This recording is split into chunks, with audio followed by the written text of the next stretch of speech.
세상에 살면서 어려운 일이 참 많습니다. 그런데 세상에 살면서 어려운 그 분야, 그렇죠? 그런 게 여러 가지 많은데 그 중에서 손꼽을 수 있는 게 뭐냐면 가정생활이라고 그렇게 생각합니다. 결혼생활. 그런데 고린도 교회에는 특별히 그 당시에 헬라 문화에 젖어 있었기 때문에 이 결혼생활과 결혼과 관계된 이혼, 재혼 그런 문제와 관련돼서 많은 질문들을 그들이 가지고 있었습니다. 그런 그 질문들을 바울사도에게 묻고 바울사도는 그 부분에 대해서 답변하고 있는 내용이 우리가 공부하고 있는 고린도전서 7장입니다. 오늘은 고린도전서 7장 8절부터 보겠습니다.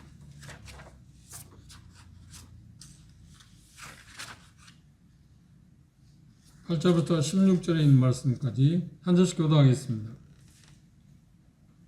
제가 먼저 8절 읽겠습니다. 내가 혼인하지 아니한 자들과 및 과부들에게 이르노니 나와 같이 그냥 지내는 것이 좋으니라. 만일 절제할 수 없거든 결혼하라. 정욕이 불같이 하는 것보다 결혼하는 것이 나으니라. 혼인한 자들에게 내가 명하노니 명하는 자가 내가 아니요 주시라. 여자는 남편에게서 갈리지 말고 만일 갈랐으면 그대로 지내든지 다시 그 남편과 화합하든지 하라. 남편도 아내를 버리지 말라. 그 남은 자들에게 내가 말하노니 이는 주의 명령이 아니라 만일 어떤 형제에게 믿지 아니하는 아내가 있어 남편과 함께 살기를 좋아하거든 저를 버리지 말며 어떤 여자에게 믿지 아니하는 남편이 있어 아내와 함께 살기를 좋아하거든 그 남편을 버리지 말라. 믿지 아니하는 남편이 아내로 인하여 거룩하게 되고 믿지 아니하는 아내가 남편으로 인하여 거룩하게 되나니 그렇지 아니하며 너희 자녀도 깨끗이 못하니라. 그러나 이제 거룩하니라. 꼭 믿지 아니하는 자가 갈리거든 갈리게 하라. 형제나 자매나 이런 일에 의뢰할 것이 없느니라. 그러나 하나님은 화평 중에서 너희를 부르셨느니라. 16절 함께 아내된 자여 내가 남편을 구원하는지 어찌 알 수 있으며 남편된 자여 내가 내 아내를 구원하는지 어찌 알 수 있으랴. 네, 16절까지 봤습니다. 이 말씀이 어떻게 보면 혼란스러워 보이는 하지만 네 가지 사실에 대해서 이야기하고 있습니다.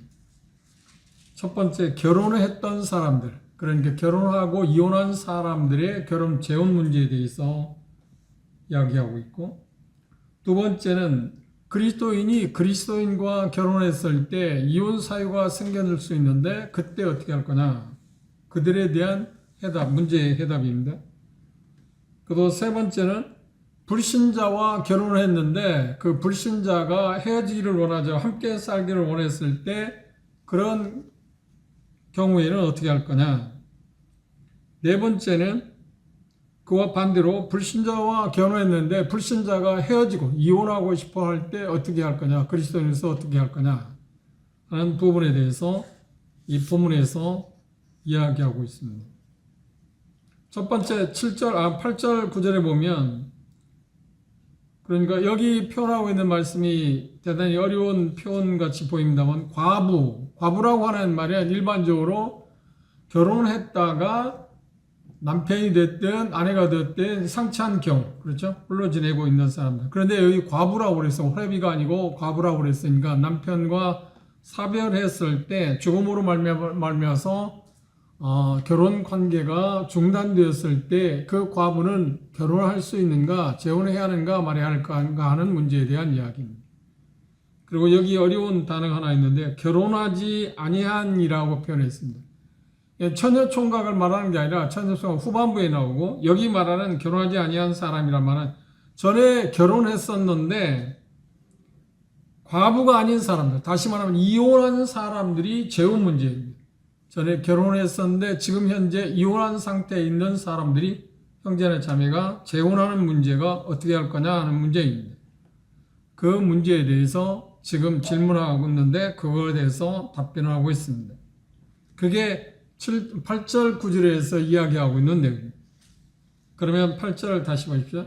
내가 혼인하지 아니한 자들과 여기 혼인하지 않았다는 말 처녀나 총각에 대해서 이야기하는 게 아니고 혼인했었는데 결별했을 때 이혼의 어떤 이유로 말해서 이혼한 사람들입니다. 남자도 되고 여자도 됩니다. 그런 사람들에 대해서 그들이 결혼해야 할까 말까, 재혼해야 하느냐 말해야 하느냐 하는 문제에 대해서 이야기했고, 과부에 대해서 우리가 잘 아는 말입니다. 그들에 대해서는 과부들이 결혼하는 것에 대해서 호레비가 결혼하는 것 성서적으로 주 안에서는 합당합니다. 그런데 바울 사도의 표현 가운데 뭐라고 그러냐면 둘 다 양쪽 다 그냥 재는 게 좋다. 결혼하지 않고 그냥 재는 게 좋다고 이야기했어요. 그게 여기 표현의 말이 재미있는 말인데 후반부에 보면 그런 말을 했습니다. 결혼은 좋은 것인데 독신으로 지내는 것은 더 좋다라고 하는 표현을 썼습니다. 결혼하지 않는 것이 좋다 말했습니다. 그런데 만일 절제할 수 없거든 뭐라 했어요? 혼인하라 그랬습니다. 성욕으로 말미암아서 문제를 가져올 수 있기 때문에 그런 케이스의 경우에는 혼인하는 게 좋다. 그런데 원칙은 뭐라고요? 결혼하지 않고 홀로 지내는 것이 훨씬 좋다고 하는 이야기예요. 그냥 나와 같이 그렇게 지내는 것이 좋다고 그랬습니다. 이유가 뭐냐면 독신으로 있을 때하고 여기 독신이란 말인 지금 이혼한 이후에 형제자매들 문제입니다. 그리고 이미 사별했을 경우에 해당하는 과부나 호라비도 여기 해당합니다. 그런 사람들이 결혼하지 않고 그냥 지내는 것이 좋은 이유가 뭐냐면 후반부에 보면 26절을 주목해 보실까요? 26절에 그런 표현을 했습니다. 내 생각에는 이것이 좋으니 곧 임박한 환난을 인하여 사람이 그냥 지내는 것이 좋다. 그러니까 결혼하지 않고 홀로 지내는 것이 좋다고 이야기를 했습니다. 왜냐하면 그 이유가 뭐라고 했나요? 여기 표현 가운데 임박한 환난, 어려움이 많기 때문에 홀로 지내는 것이 훨씬 좋다, 편하다고 하는 이야기를 했습니다. 그러나 여기 표현하고 있는 것처럼 정욕으로 인해서 성욕으로 인해서 그걸 감당할 수 없을 때는 어떻게 하라고요? 혼인하는 것이 좋다고 이야기했습니다. 그러니까 우선적인 것은 그러니까 재혼하지 않고 홀로 지내는 것이 좋다고 하는 이야기를 했습니다. 그 이유가 뭐냐면 결혼하게 될 때 여러 가지 어려움들이 많기 때문에 과중되기 때문에 그걸 안 하는 게 재혼하지 않는 게 재혼할 수는 있지만 재혼하지 않는 게 좋다. 그래서 서울사들 말하기를 나와 같이 그냥 지내는 게 좋다고 하는 이야기를 했습니다. 그러나 단성 하나 있습니다. 그게 그렇게 살면 좋긴 하겠지만 성욕적인 문제를 제거할 수 없을 때, 제어할 수 없을 때 어떻게 하라고요? 재혼하라고 하는 이야기를 했습니다. 그런데 이런 이야기는 여기 지금 고린도 교회에서 일어난 일이기 때문에 그때 헬라 문화권에서 성적으로 대단히 혼란스러웠다고 그러잖아요. 난잡했고요. 그런 문화에서 지금 일어난 일이고 오늘날에는 이런 일들이 그렇게 많지는 않습니다. 그런데 오늘날이 많은 이유들 가운데 그 당시나 2000년이나 지금이나 오히려 더 많아지는 것이 뭔가요? 이혼율이 훨씬 높지 않나요? 뭐 평균치가 어떤 조사에 의하면 좀 다르게 나와 있습니다만 결혼하고 4쌍 가운데 한 쌍이 뭐 이혼한다. 뭐 그런 통계가 나오기도 했습니다. 그래서 생각보다 우리나라 이혼율이 높다고 이야기를 들었습니다. 이혼하는 이유는 대개 보면 물론 그냥 뭐 방송에 나오는 것은 이런 소시민들에 대한 이혼 사유 그런 것은 안 나오고 뭐 연예인들이나 어떤 신분적으로 어떤 특별한 사람이 있는들이 이혼하게 될 때 위자료 문제 뭐 법정에 간다는 그런 일들이 이야기하잖아요. 그런데 대개 보면 그 이혼 사유가 뭔가요? 뭐 표면적인 이유는 뭐라고 하면 성격의 차이가 있다. 뭐 그런 쪽 이야기합니다. 그런데 대개 보면 그런 이야기를 이혼 사유를 그렇게 이야기하고 있지 상대방이 어떤 불륜을 저질렀기 때문에 이혼한다고 하는 경우는 그렇게 많지 않지 않나요? 그런데 재미있는 것은 하나님의 말씀에 자세히 보면 노세 예수님이 오실 때 상황에 대해서 노아 시대와 같을 거다 노세 시대와 같을 거라 노세 시대라고 해서 소돔 고모라 이야기 사건 아닌가요? 그때 소돔 고모라 멸망한 가장 큰 원인이 뭐냐면 동성애라고 하는 것입니다. 실상은. 그러니까 동성애도 만연했지만 또 하나 만연했던 게 뭐냐면 이혼율이 대단히 많았어요. 그러니까 이혼의 궁극적인 목적, 그런 타당성 있는 이유도 있을 겁니다. 그렇죠. 뭐 성격이 안 맞아서 이혼할 수도 있을 겁니다. 그런데 하나님의 말씀에서 보면 이혼 사유가 딱 하나 정해져 있는데 상대방의 음행한 그런 죄로 말미암아서 간음한 죄로 말미암아서만 이혼할 수 있다. 그것이 하나님께서 원래 그렇게 만든 게 아니고 결혼한 특별히 당시 문화가 하나님께서 그 말씀하셨을 때 이스라엘의 여자들이 항상 약자이기 때문에 그 여자들을 보호하기 위해서 임시 방편으로 그냥 악한 것을 허용한 것이지 인정한 것. 하나님께서 원래 이혼을 마련한 건 아니잖아요. 말씀하신 건 아니에요. 원래 하나님께서 사람을 창조하고 나와서 뭐라고 했나요? 나눌 수 없다 그래요. 이혼은 불가하다. 그게 하나님의 원칙입니다. 그런데 시대가 흘러오면서 모세 시대에 그런 이혼하는 것으로 인해서 하나님께서는 그 악한 그런 인간의 악한 그 사유로 인해서 더 많은 범죄를 저지르지 않기 위해서 차선책, 최선책은 이혼이 불가합니다. 근데 차선책으로 딱 하나 상대방이 음행의 죄를 저질렀을 경우에 한해서 이혼할 수 있다고 하는 이야기했습니다. 그렇죠? 그런데 이 다음 말씀에 보면 그럴 경우라도 이혼해서는 안 된다고 하는 이야기를 했어요. 그리스도인들 경우에는 이런 표현을 하고 있습니다. 근데 이혼하는 이유가 여러 가지 사연이 있습니다만 그 중에 빼놓을 수 없는 것이 잠재되는 게 뭐냐면 상대방을 바꾸기 위한 거죠. 무슨 말을 아시겠어요? 여자가 이혼했을 때 다른 남자와 또 살기 위해서, 남자가 이혼했을 때 다른 여자와 또 살기 위해서 이혼한다고 하는 거예요. 이유는 뭐 성격 차이나 뭐 한데, 그런데 그 본 마음에는 뭐냐면 지금 살고 있는 여자, 지금 살고 있는 남편 아닌 또 다른 여자, 또 다른 남자와 살고 싶어서 이혼한다는 거죠. 그게 잠재되어 있다는 거예요. 이혼율이 증가하는 이유 가운데 빼놓을 수 없는 것이. 그런데 그렇게 말하는 것을 들어봤나요? 그건 수치스러우니까 절대 말하지 않잖아요. 그렇죠? 그런데 본 마음에는 그 마음이 가장 크게 작용하고 있다. 그 부정할 수 없다고 하는 것입니다. 현실적인. 이게 노아 시대, 노 시대에 그 소돔 고모라에 그것이 만연해 있었다고 하는 이야기. 한번 보시죠. 우리가 듣는 것처럼 이혼을 하게 됐을 때 재혼하지 않는 사람이 있나요? 거의 재혼하잖아요. 그러면 재혼을 했을 때 다른 남자를 바꾸는 거 아닌가요? 다른 여자를 또 바꾸는 거 아닌가요? 그런데 어떤 경우는 또 하는 경우도 있잖아요. 이게 자꾸 바꾸는 것. 바꾸기 위해서 이혼하는 것. 그것이 근본적인 이유 가운데 들어있다. 그런데 누구도 그걸 이유라고 제시하지 않아요. 나는 다른 자도 또 살기 위해서 나는 지금 살고 있는 남편 말고 남자 말고 다른 남자와 살기 위해서 나는 이혼한다고 해서 하나도 없잖아요. 그건 세상에 말도 안 되는 이야기예요. 여러 가지 이유는 되긴 하지만 근본적인 어떤 게 있다고요? 그렇지. 남자 여자를 바꾸기 위해서. 그래서 이혼한다는 것이 하나님이 보시는 시각입니다. 그런데 그것 보면서 우리가 부정할 수가 없습니다. 그만큼 사람이 악해졌다는 겁니다. 이혼율이 그렇게 증가한다는 말은 그거 아닌가요? 그렇죠? 그리고 이혼하고 나서 재혼하지 않는 사람이 물론 있긴 합니다. 대다수가 결혼하지 않나? 재혼하지 않나? 그렇죠? 대다수가 재혼합니다. 그런데 성경에서 말하는 것은 재혼 자체를 하나님께서 불명예스럽게 말씀한 일이 한 군데도 없습니다. 이혼했을 경우에 어떤 합당한 이유가 있을 때, 문제가 있을 때는 재혼할 수 있어요. 이게 가장 하나님 말씀에서 볼 때 가장 합법적인 재혼은 누구인가요? 어떤 사람인가요? 그렇지. 상처했을 경우에 남편을 잃게 된다든지 아내를 잃게 된 죽음으로 말미암아서 맺었던 결혼의 법령에서 해방된 사람들이 1차적으로 재혼할 수 있습니다. 그건 대단히 합법적인 것입니다. 하나님이 명령하신 겁니다. 그런데 이혼하고 나서도 재혼할 수 있는 케이스가 있다고 하는 이야기입니다. 그게 어떤 경우냐면 자기가 이혼 당했을 경우, 그렇죠? 자기가 이혼시키 사유를 만들어 갖고 이혼한 그러니까 가해자 입장이 아니라 피해자 입장일 경우. 물론 이혼하게 될 때 쌍방에 어떤 문제가 다 있겠죠. 그런데 당하는 사람이 있지 않나요? 피해 입은 사람이 있지 않나요? 그렇죠? 그런 경우에는 재혼할 수 있다. 그런데 이 본문에서 말하는 말은 그런 경우도 어떻든 과부든 호래비가 됐든 이혼의 합법적인 이유가 돼서 이혼을 했던 간에 재혼하지 말고 그냥 지내는 게 좋다.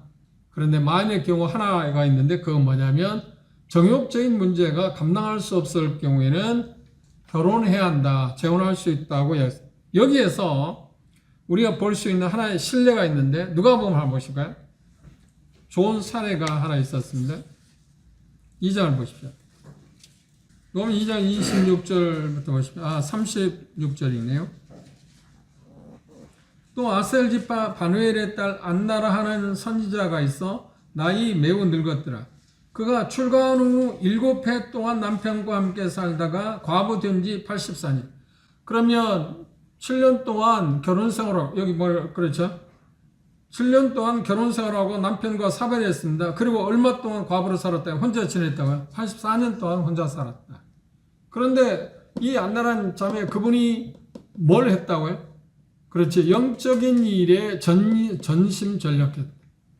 그래서 그 정욕적인 문제를 이겨냈다. 주님을 위해서 영적인 일에 투신할 수 있었다. 이 좋은 사례입니다. 그렇죠? 그것을 뭐라고 하냐면 독신으로 지냈다. 우리가 독신이라는 말을 유념해야 할 게 많아요. 독신을 할 때 아직 결혼하지 않는 처녀 총각들 독신이라고 말하잖아요. 그게 아니고 여기 본문에서 말하는 독신은 결혼을 했다가 사별했을 경우에도 마찬가지고, 그렇죠? 그리고 합법적인 이혼으로 말미암아서 그냥 있는 사람들도 독신이라고 그러나요? 그 말을 오해하지 마세요. 그렇죠? 우리가 일반적으로는 독신할 때 결혼하지 않은 사람, 처녀 총각들을 독신이라고 생각하기 쉽습니다. 그건 아니라 이제 후반부에 그런 독신이 있습니다. 결혼하지 아니한 처녀 총각들, 말대로 처녀 총각들이 있지만 여기 말하는 것은 과부나 이혼 사유로 인해서 이혼했을 경우에 재혼할 수 있는 그런 사람들에 한해서 지금 혼자 지내는 게 좋아. 독신으로 있는 게 좋겠다고 하는 이야기가 됐습니다. 그런 부분에 대해서 우리가 생각할 수 있습니다. 중요한 것은 이 부분에서 그러면 재혼이 됐든 간에 독신을 처녀 총각들이 이제 결혼 문제에 대해서 앞에 두고 있잖아요. 그런데 이 부분에서 우리가 한 가지 좋은 지침을 얻을 수 있는데 하나 뭐냐면 단순히 결혼하려고 하지 마라. 이 말씀에 보면 결혼에 대해서 하나님께서 원래 사람을 창조했을 때 하나님의 규범은 뭔가요? 그렇죠. 결혼을 하라고 하는 것이 규범입니다. 대다수는 결혼을 해야 합니다. 그런데 마태복음 19장에 예수님께서 결혼하지 않고 살 수 있는 사람도 있다고 그랬어요. 그 어떤 사람인가요? 질병. 어떤 질병 때문에 결혼하고 싶어도 결혼할 수 없는 사람이 있습니다. 그렇죠. 사람이 만든 고자도 있습니다. 그리고 환관들. 그들은 결혼할 수 없지 않나요? 그리고 또 한 종류는 어떤 사람인가요? 그렇죠. 스스로 하나님의 영광을 위해서 그냥 홀로 살게 독신으로 지내겠다. 그런데 그 사람은 지난 시간에 이야기한 것처럼 특별히 하나님이 주신 은사 때문에라고 하는 겁니다. 그것은 참 고귀한 거다. 그것의 가치를 우리가 인정할 수 있어야 한다고 이야기했습니다. 그러나 일반적으로 우리가 결혼에 대해서 대다수 사람들은 결혼해야 하니까 그렇다고 해서 단순히 결혼하려고 생각하지 말고 중요한 것은 사랑하고 신뢰할 수 있는 사람. 그 사랑한다는 말은 남자, 형제로서 그 자매들을 사랑할 수 있는 사람들, 그리고 신뢰한다는 말은 자매가 그 형제를 신뢰할 수 있느냐 없느냐는 그런 것들입니다. 그리고 존경할 수 있는 사람들을 찾고 그걸 찾아야 합니다. 그리고 결혼이 앞에서 이야기한 성경의 전반적인 이러한 사랑의 헌신에 대한 그렇지 거기에 대한 반응과 그리고 그것에 지혜롭게 생각하는 마음을 갖고 심사숙고해야 한다고 하는 겁니다. 결혼 쉽게 하니까 나도 해야지 그게 아니고 그렇죠? 그 다음 두 번째 바울 사도는 여기 표현하기를 이제 바른 사람이다 아니면 합당한 사람이다. 쉽게 얘기하면 하나님께서 보실 때 합당한 사람을 찾아야 하지 않나요? 그래 바른 사람이라고 표현할 수 있습니다. 근데 우리는 종종 결혼하지 않은 사람들에게 결혼 그 이상형이 뭐냐고 할 때 전에는 그 첫째가 뭐냐 믿음이라고 이야기했습니다. 그런데 지금은 믿음이라고 첫째 하는 사람도 물론 있기는 하겠지만 그렇게 많지가 않은 것 같아요. 믿음이 첫 번째가 아니고 두 번째, 세 번째로 밀려났다. 그러니까 첫 번째 두느냐 두 번째 두느냐 그게 중요한 건 아닙니다. 중요한 것은 뭐냐면 신랑감을 찾거나 신부감을 찾게 될 때 형제나 자매들이 그런 사람을 찾게 될 때 중요한 게 뭐냐면 조건에 대해서 무시할 수 있는 것은 아닙니다. 네, 대단히 중요한 건 뭐냐면 그 사람이 얼마나 역량이 있느냐, 뭐 어떻게 어떤 일을 잘했느냐, 출신 성분이 어떠냐, 뭐 그런 것들을 자꾸 찾지 않나요? 지금은 뭐 경제적인 요건들을 많이 찾습니다. 그런데 그것보다 더 중요한 게 뭐냐면 그 사람이 사람 됨됨이가 어떠냐를 찾아봐야 됩니다. 그렇죠? 그 사람의 인격적인 부분. 그런데 대다수의 청년초등학들이 상대방을 인격적인 부분을 전혀 생각하지 않아요. 인격적인 사람 됨됨이의 가능성, 젊으니까 가능성인가요? 그러면 그걸 우리가 체크해 볼 수 있는 게 뭐냐면 인격적인 부분에서 사소한 것이지만 약속을 잘 지키느냐. 이게 대단히 중요한 거거든요. 그렇잖아요? 그런 것들. 그리고 사람들을 대단히 존중하는가. 그건 어떤 그 사람이 얼마나 능력이 있느냐. 그리고 어떤 배경이 좋으냐 하고 하는 것은 상관없지 않나요? 그건 다음 문제고 더 중요한 게 뭐냐면 그 사람 됨됨이입니다. 그것을 우리가 생각하는데 그걸 생각하는 사람은 그렇게 많지 않아요. 그런 사람들. 그런데 지금 이야기한 대로면 바른 사람, 합당한 사람을 찾는 것도 중요하지만 더 중요한 게 뭘까요? 내가 그런 사람이 되는 것입니다. 내가 그런 사람이 되어 있으면 다른 사람이 나를 찾아낼 거 아닙니까? 그런데 대개의 경우 우리에게 문제가 뭔가요? 나는 그런 어떤 조건에 대해서 갖추지 못하면서 상대방이 그런 조건을 갖고 있는 사람만 찾으려고 하니까 찾게 되겠습니까? 그게 안 된다는 거예요. 그러니까 결혼을 앞두고 있는 사람들은 하나님의 말씀에 비추어서 인격적인 그 부분에서 바른 사람이 되고자 하는 쪽으로 계속 자기 자신을 갖고 가는 것을 치중하자. 그러면 누군가가 찾아낼 거 아니에요. 자기를. 그런데 나는 바르지 못한데, 그러니까 인격적으로 대단히 문제를 갖고 있는데 좋은 사람을 찾는 건 그 자체가 모순 아닌가? 그렇지 않나요? 그것을 우리가 생각하는 게 필요할 것이다. 세 번째, 바른 사람을 찾을 때 중요한 건 뭔가요? 마음의 유혹을 받지 않게 하기 위해서 어떻게 하느냐. 그 기간 동안 뭐예요? 어떤 영적인 섬김이나 육체적인 활동으로 에너지를 소비할 수 있어야 합니다. 올 때, 하나님이 그 사람을 허락할 때가 그 사람을 찾을 때까지. 그런데 이 부분은 좀 민감한 문제인데, 후반부에 정확히 보면 선택입니다. 이 대단히 조심스러운 이야기인데, 되게 우리는 그렇게 이야기하잖아요. 하나님이 짝지어 주셨다. 그렇죠? 짝지어 주셨다고 이야기를 해요. 그러면 하나님이 짝지어 주셨는데 누구하고 결혼하도록 그걸 정해놨다고 생각하는 사람이 있습니다. 근데 성경에서 만일의 경우 하나님께서 만일에 결혼할 대상자를 정해놨다고 생각한다면 이게 심각한 문제가 옵니다. 그 정해놓은 사람을 어떻게 찾습니까? 그건 마치 걸음더미에서 잃어버린 바늘 찾기보다 어려운 것입니다. 그런데 하나님의 말씀의 전체적인 내용을 자세히 보면 그건 선택하기. 어떻게? 주 안에서.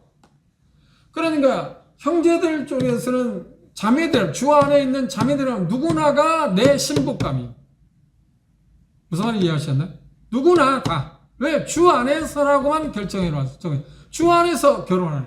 주 안에 있는 형제면 신랑감일 수 있고, 주 안에 있는 자매면 내 신부감이라는 겁니다. 그걸 선택하는 겁니다. 그런데 선택할 때 어떻게 하느냐, 선택해야 할 거냐 하는 것은 자기 소양이나 자기가 주님을 섬겨가는 방향이나 그런 모든 것들을 살펴보고, 그리고 여기 조금 전에 이 두 번째 이야기한 것처럼 바른 사람의 기준을 우리가 마음 가운데 갖고 나 자신이 먼저 바른 사람이 되고자 하는 노력을 해가고 그렇게 갖고 가는 일을 통해서 하나님께서 우리 길을 인도하실 거라고 바라보는 것입니다. 근데 결혼하고 나니까 하나님이 짝지어 주셨다고 하는 것입니다. 짝지어 주면 우리가 찾는 것이 아닙니다. 그래서 종종 재미있는 말이기도 하고 의미 있는 말이면 잃어버린 갈빗대를 찾았다. 그렇죠? 되게 그렇게 이야기합니다.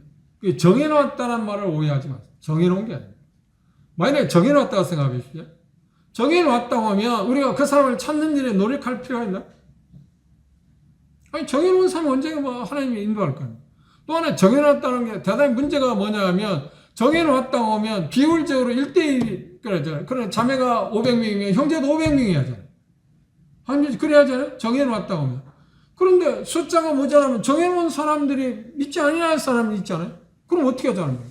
만약에 그런데 누군가 한 사람이 잘못 결혼을 했다고 하면 어떻게 해요? 정해놓은 사람을 삐뚤어지면 누가 책임질 겁니까? 이런 심각한 모순에 빠져 있는데도 불구하고 하나님이 정해놨다. 그래서 정해놓은 사람 찾아야 합니다. 그러다 보니까 어떤 모순까지 빠져 말씀을 받았다. 그 말씀을 통해서 하나님께서 정해놓은 사람을 찾을 수 있나요? 정말 생각해봐요. 그건 지혜로운 방법이에요. 하나님의 말씀에 이 하나님의 뜻을 분별하는 일에 있어서 대단히 우리는 많은 오해를 하고 있습니다. 도덕적인 뜻 안에서는 우리가 선택할 수 있는 권한이 우리에게 주어져 있습니다. 그렇죠? 그 부분에 대해서는 다 이야기할 수 없고요.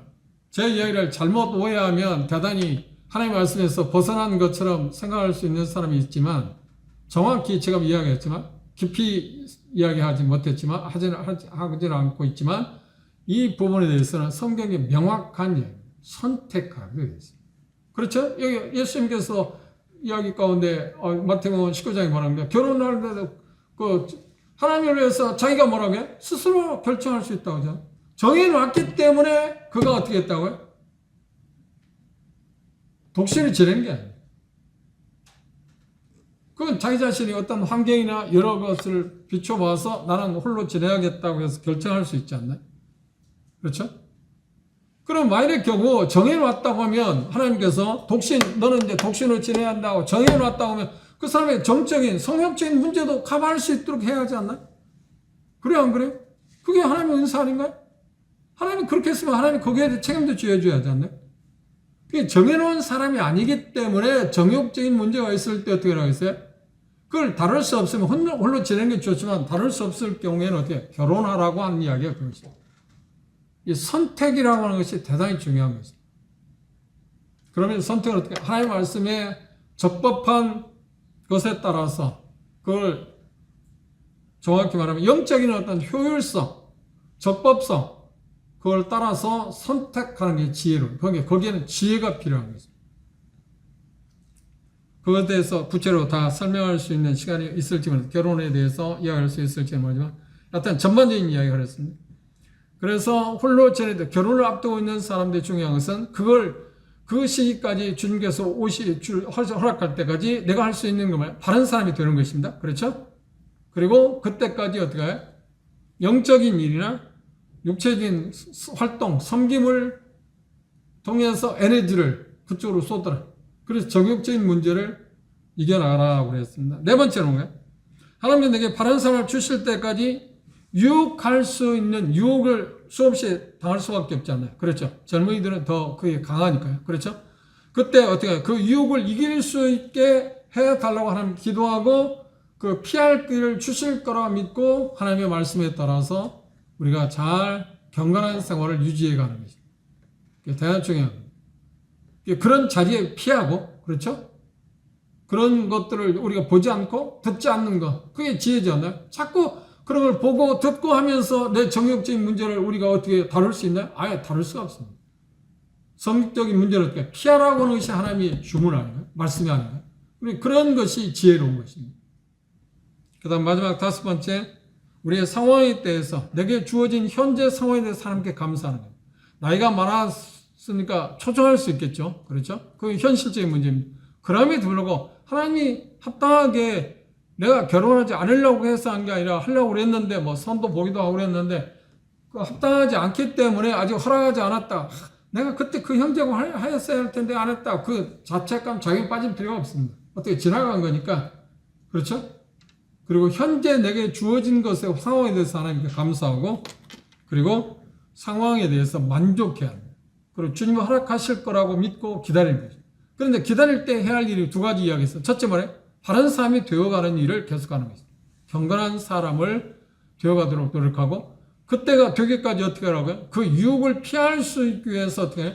영적인 어떤 섬김과 육체적인 일에 에너지를 소비하는 거예요. 그러니까 무엇인가에 열중하는 것이 필요한 겁니다.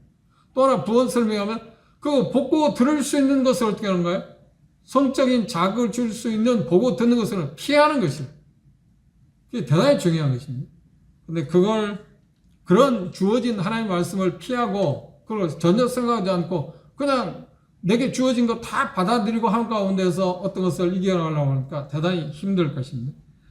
다섯 번째 이야기한 건 생각보다 쉬운 건 아닙니다. 내게 주어진 상황에 대해서 하나님께 감사. 하나님이 지금 현재 내게 필요하기 때문에 이 환경을 주셨다고 믿는 게 필요할 겁니다. 그 손해 볼 일이 없어요. 하나님이 내게 주신 거니까 지금 홀로 있다고 어쨌든 간에 자꾸 비교하게 되면 어려움이 되잖아요. 시험이 되잖아요. 그 사람은 그 사람이고 나는 나잖아요. 왜 상대방은 나보다 훨씬 여러 환경적인 면에서 그렇지 않은데 좋은 신랑감을 만나 좋은 신부감을 만났는데 나는 그 사람에서 훨씬 나은데 왜 안 줬어? 아니야. 그 비교할 게 아니야. 하나님이 현재 나에게 준 상황에 대해서 하나님이 주신 거니까 필요한 걸 주셨으니까 그때 감사하는 마음을 갖는 거예요. 그게 생각보다 쉬운 건 아닙니다만 그게 대단히 중요한 것입니다. 그리고 두 번째 여기 10절에 11절 말씀은 그리스도인들이 결혼했습니다. 그러니까 믿는 사람과 믿는 사람들이 형제와 자매가 결혼했을 경우에 지금 상황에 대해서 이야기하고 있습니다. 그래서 10절 11절 말 이혼이 가능하다? 아까 이야기했습니다. 예수님 말씀하셨지만 주님께서 바울사들 말하는 게 명하는 자는 내가 아니요 주다. 주님의 명령이다. 그래서 성경의 전반적인 건 뭐라는 거예요? 이혼은 금한다. 그런데 이혼할 수 있는 사유가 발생했을 경우에 우리 중에 그럼에도 불구하고 그냥 화해하고 사는 부부가 있잖아요. 그게 그리스도인의 태도라는 거예요. 여기 있어요. 그리고 만일의 경우 정 함께 할 수 없으면 이혼 사유가 돼서 함께 할 수 없을 경우는 그냥 지내라. 재혼하지 말고 그냥 지내는 게 좋다. 이게 주님의 명령이에요. 여기서 강조하는 것은 하나님 강조하는 것은 말라기서도 이야기했지만 하나님이 강조하는 것은 이혼은 그리스도인들은 절대 불가하다 라고 하는 이야기. 그런데 이혼 사유, 음행이라고 해서 이혼 사유가 주어지게 되었었는데 그럴 경우에도 어때요? 서로 화해하고 함께 살아라. 갈라서지 마라. 그것이 주님께서 여기 10절, 11절에서 말씀하는 거예요. 그걸 생각하시면 10절 읽어볼까요? 혼인한 자들에게 내가 말하노니 너하는 자가 내가 아니요 주시라.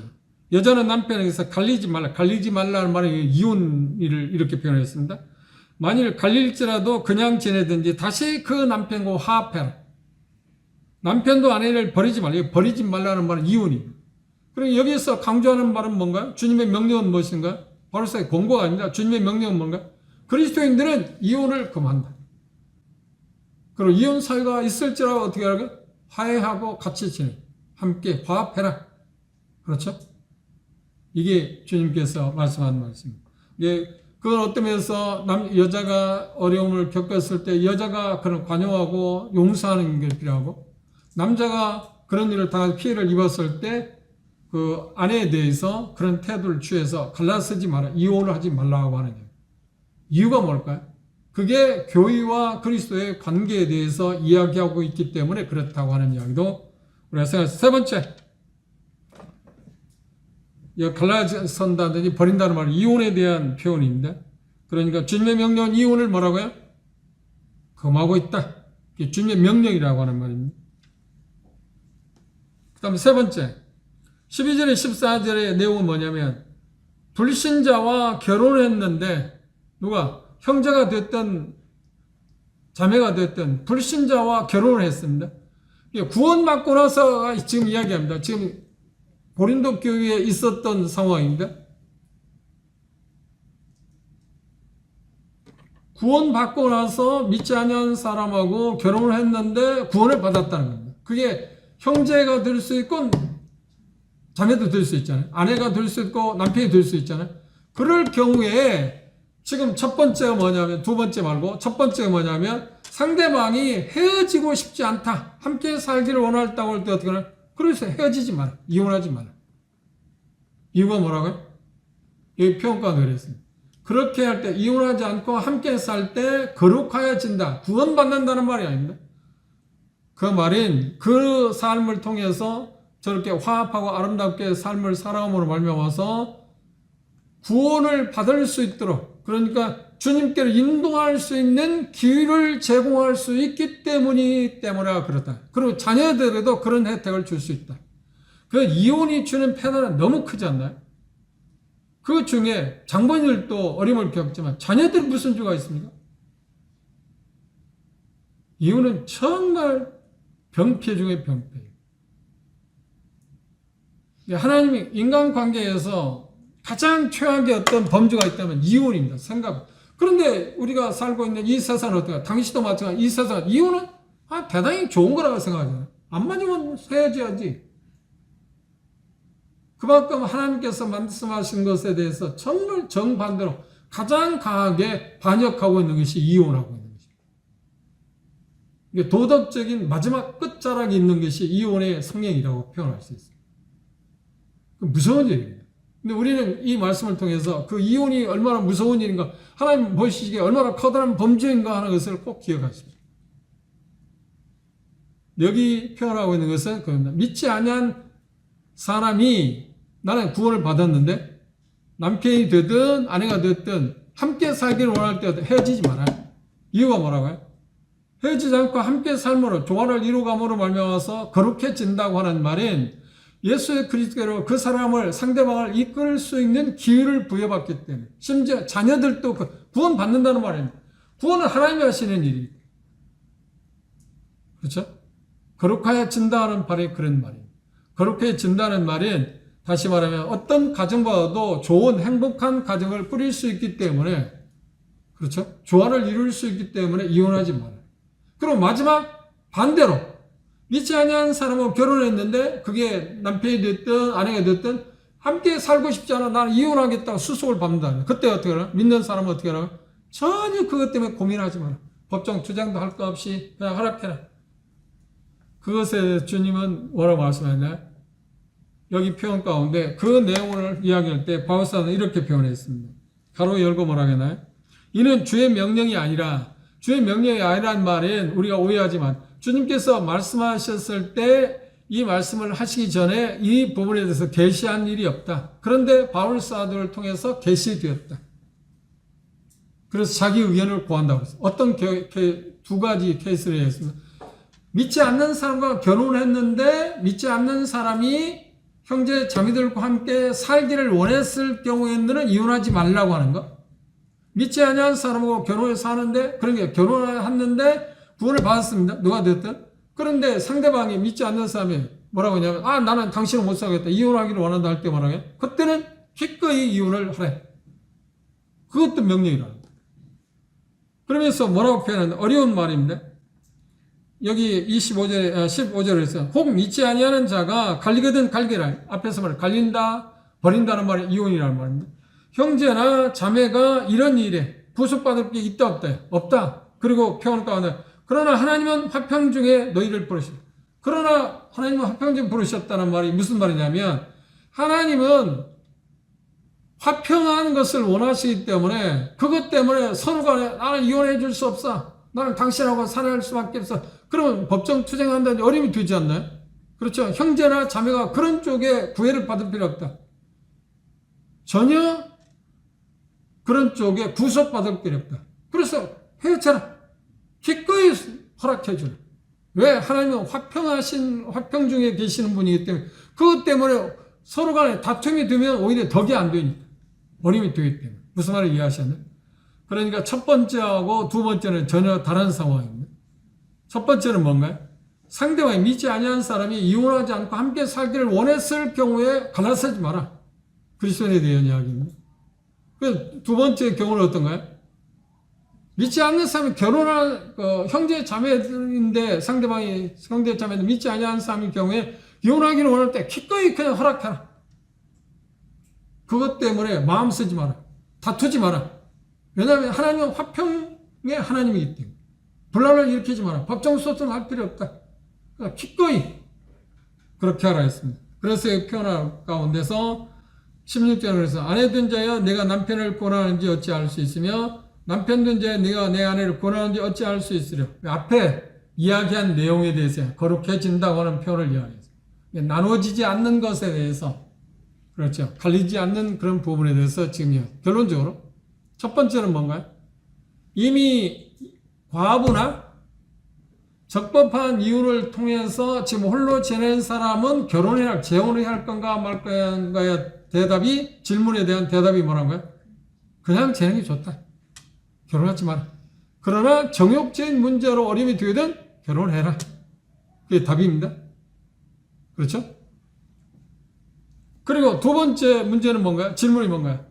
그리스도인들이 결혼을 했는데 이혼 사유가 발생했을 때 그러면 이혼하고 결혼해야 할 건가? 그런데 여기 뉘앙스가 하나 있습니다. 고린도의 문화가 어떻게 해요? 성적으로 대단히 문란하다 했잖아요. 구원 받고 나서 주님을 믿고 나서, 그러니까 믿지 않고 나서 결혼을 했는데 쌍방이 다 구원을 받게 된다든지 지금 그런 경우인데 그런데 그 성적인 물러나기 때문에 어떤 경우냐 여자들은 그럴 확률이 좀 적을 수 있습니다. 문화가 그럴 겁니다. 그런데 남자 쪽에서는 저 여자하고 이혼하고 또 다른 남자하고 살면 더 좋잖아. 그 못된 신보입니다. 이 남자라고는 그 못된 신보가 그런 게 있어. 문화가 그런 게 있어. 대단히 그때 2000년 지금도 그런데 뭐 2000년에 더 말할 수도 없잖아요. 쉽게 말하면 그 당시만 해도 여자를 하나의 놀이개감으로 생각했어요. 유대인들 가운데 하나님의 말씀을 존중하는 유대인들 가운데도 합법적으로 그런 이혼은 유해는 이혼할 수 없다고 하나님 말씀하시는데 그거 말고 어떻게 뭐 음식을 잘못 말한도 이혼할 수 있다. 그건 뭐예요? 아내를 얼마든지 바꿀 수 있다는 이야기예요. 이만큼 악해졌어요. 유대인들조차도. 그런데 고린도 성도들은 더군다나 말할 거죠. 문화가. 그런 것들을 갖고 있었기 때문에 그런 질문을 했던 것 같아요. 내가 저 자매하고 살고 있는데 자매하고 맞지 않는 게 많기 때문에 이혼하고 다른 자매하고 결혼해야 하는 주 안에 살아고 그랬으니까 그래도 까냥해. 저 다른 자매하고 결혼할 수 있으면 괜찮지 않을까? 그런 생각도 있었을 겁니다. 그런 질문이 지금 나온 거예요. 그러니까 말이에요. 하나님은 명령했다. 이혼은 그만. 이혼 사유가 있을지라도 화합해라. 함께 살아라.